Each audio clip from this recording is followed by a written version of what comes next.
here with Easy Simple Mechanic. We're going to start off this video today with a little bit of our trip to Fort Lauderdale. We were looking at picking up something here, but we're kind of far from home, so shipping was going to be too expensive. So we're out here enjoying the beach, and we're going to need to get back home so that we can continue working on that Raptor. So please enjoy the episode, and we'll catch you on the back end.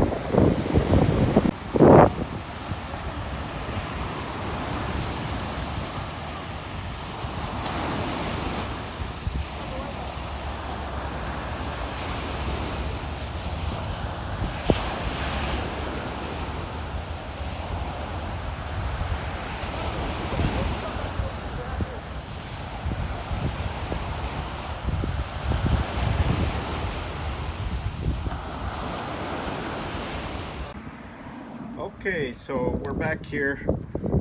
Just wanted to show you real quick the trick I used on the back brakes on this Raptor, bleeding the brakes. I went ahead and I did the brakes back there, put new pads, cleaned them all up, put it all back together, but I did bleed them by myself. And what I wanted to show you guys, what I kind of came up with from the video that I saw on YouTube.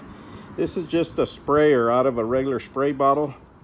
And then I went and bought me this clear hose. As you can see, it's just a regular hose. I think it was like $6 over at Advanced Auto Parts.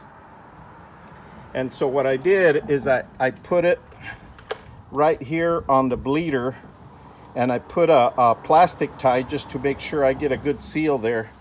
But the idea here is basically, instead of having someone pump the brakes so you can get the air out, you just squeeze this trigger so that you can get the brakes, you can draw the air out.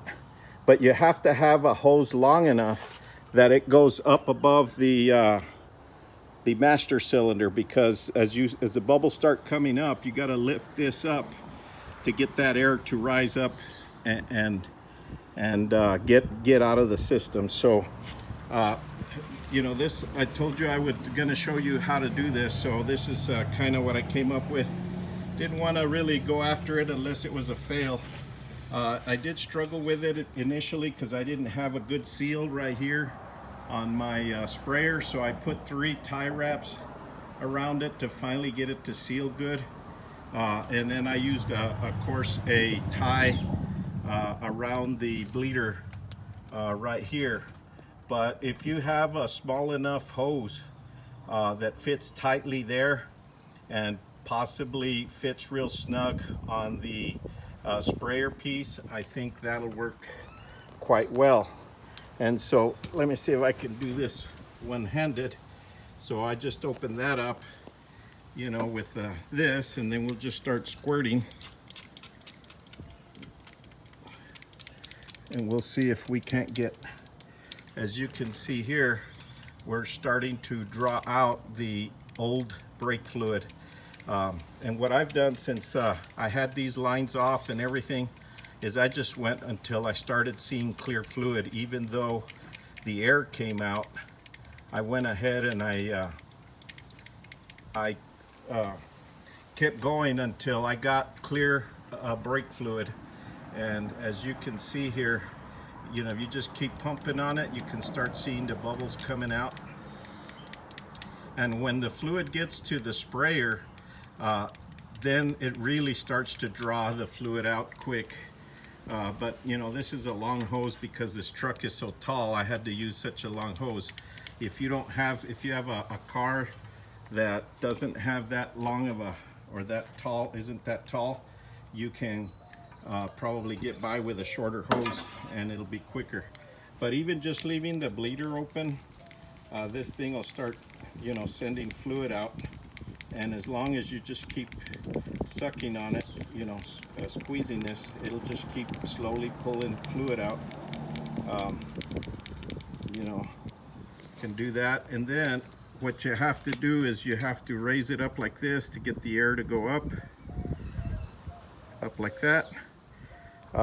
So we can do that. Oh, by the way, let me go over there. One of the things that I found it actually works better also is if we remove the cap off of the reservoir, so it allows it to breathe easier and you're not having to suck the pressure out with that cap on there.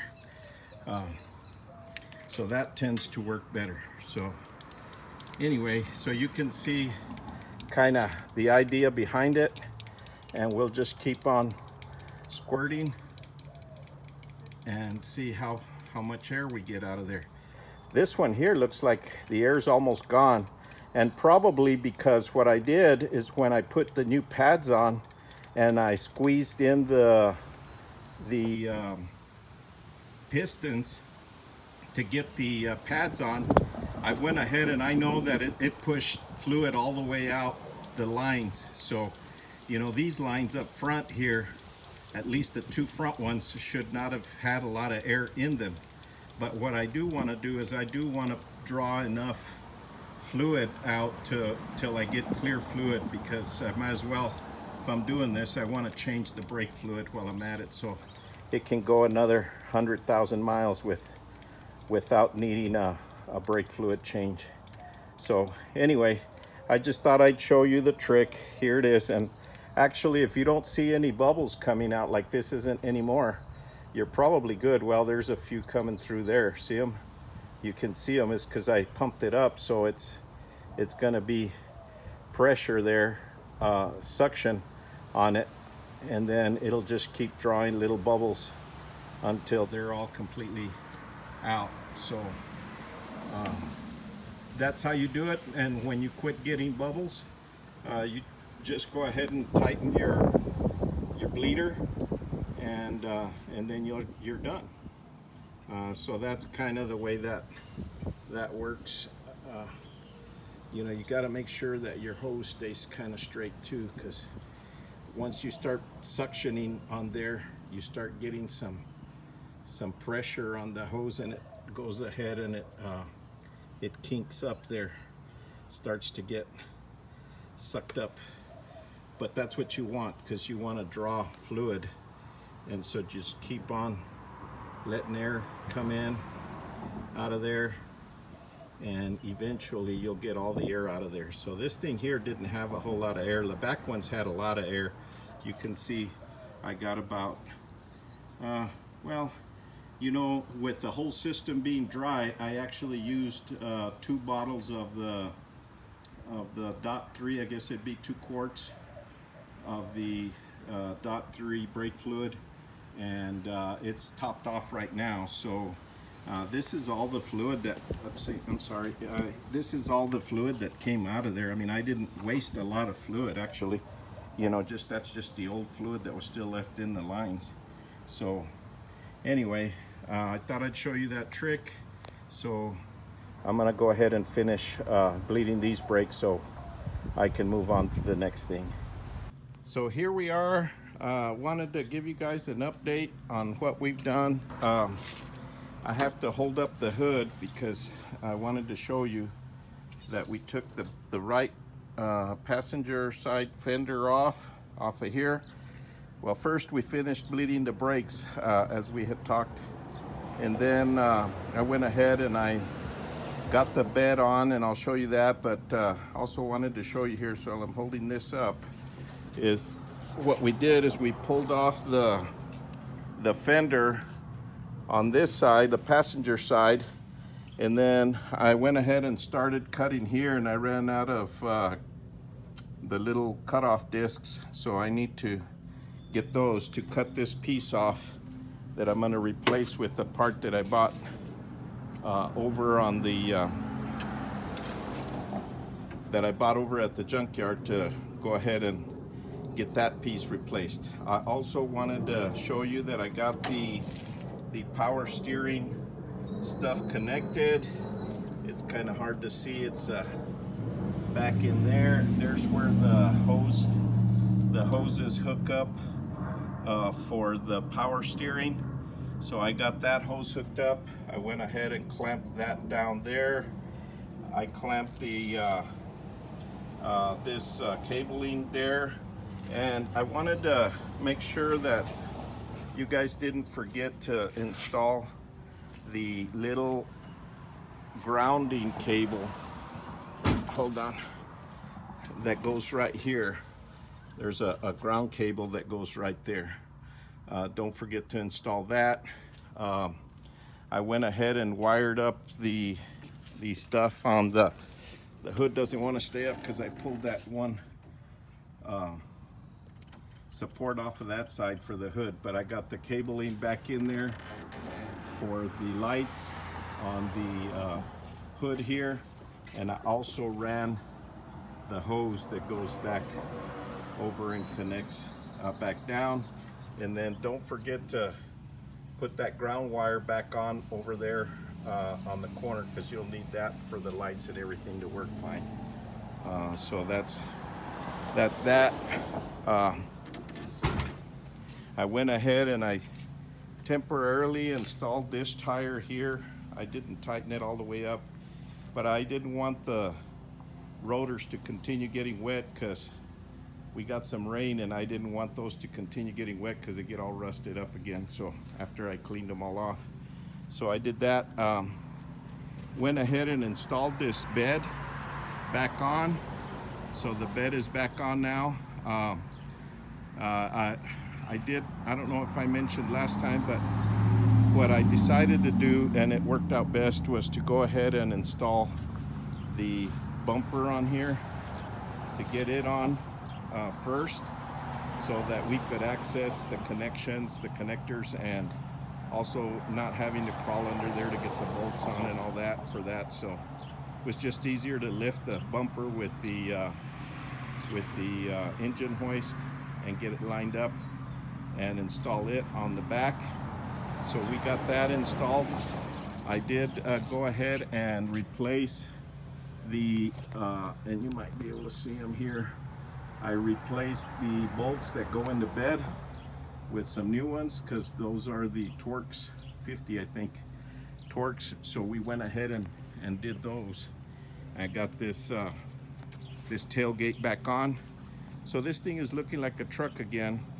I do want to remind you, the other thing is good to, if you put the bumper on and plug in the connectors before you put the bed on, don't forget that on the frame, on the top side of the frame, there is, and I can see if I can show it to you, there's a little, let's see, I don't know if you can see it, but there is a ground wire that goes on top of the frame. You can't see it from here. Just trying to see if I could see it there. Anyway, so don't forget that wire there. And then also the vent tube plugs into the bed for the differential. So we got that hooked up, and then plugged in all the lights and everything here. And then again, I don't know if I mentioned this before, but what I did is I tied a bungee cord to the end of the tube for the bed here, and I ran it up here. I ran it up to the top to hold it, guide it kind of in as I lowered the bed in, because I'm doing this by myself. So guy making a lot of noise there. Anyway, so since I was doing this by myself, it's hard to be guiding the tube in while you're letting down the bed. So I went ahead and I bungeed this tube for the filler tube for the gas tank, and I brought it out here and I bungeed it around the little flap here, and that way as I lowered it, it kept that tube coming into the hole. And so we got that installed there. And then don't forget the clamp that holds the filler tube to the bed right there. There's a clamp right there. So don't forget to install that also on there. So we got that installed. And so yeah, we're starting to look more like a truck. This ought to keep the folks off of me for a little bit. Well, folks, looks like that's going to do it for now on this episode. So please like, share, subscribe, and ring the bell. And we'll catch you on the next one. Thank you for watching.